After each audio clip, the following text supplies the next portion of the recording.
একটু কষ্ট হলেও পুরো ভিডিওটি দেখুন। গরিব পরিবারের একটি ছেলের সাথে একই গ্রামের একটা গরিব মেয়ের বিয়ে হয়। ছেলেটার বয়স 21 বছরের মতো, আর মেয়েটার তখন 16 বছর। বিয়ের পর ছেলেটা মেয়েটিকে বললেন, তোমার কি কোনো ইচ্ছে আছে? মেয়েটা বলল, আমার ইঞ্জিনিয়ার হওয়ার বড় আশা ছিল। এরপর ছেলেটা মেয়েটাকে নিয়ে ঢাকায় চলে আসে। মেয়েটিকে ভার্সিটিতে ভর্তি করে পড়ালেখা করায়। ছেলেটা ভোর 4টা থেকে রাত 9টা পর্যন্ত পরিশ্রম করে মেয়েটার পড়ালেখার খরচ আর সংসার খরচ চালায়। অনেকদিন হওয়ার পর তাদের মধ্যে কোনো স্বামী স্ত্রীর শারীরিক সম্পর্ক হয় না। মেয়েটার বন্ধু বান্ধব প্রশ্ন করে ছেলেটাকে। মেয়েটা উত্তর দেয়, সে আমার ভাই।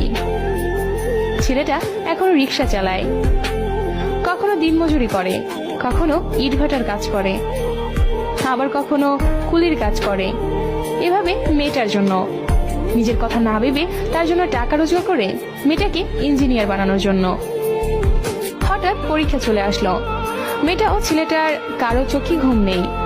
ছেলেটা রাত দিন মিলে 20 ঘন্টা কাজকর্ম করে, বাকি 4 ঘন্টা সংসারের সব রান্না বান্না থেকে শুরু করে সব কাজ করে। এভাবে মেয়েটার পরীক্ষা শেষ হয়ে গেল। এরপর ছেলেটা একটু কাজ কমায়। পরীক্ষার ফলাফল মেয়েটায় পাশ করলো,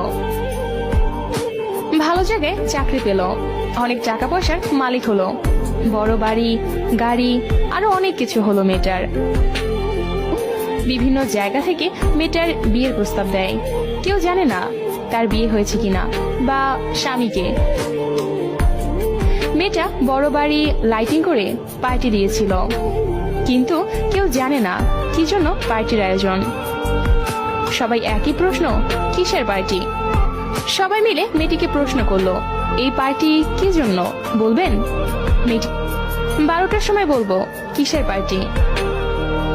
ছেলেটা সেই লুঙ্গি গামছা আর ছেঁড়া একটা জামা পরে বাড়ির কোনো এক কোনায় দাঁড়িয়ে আছে।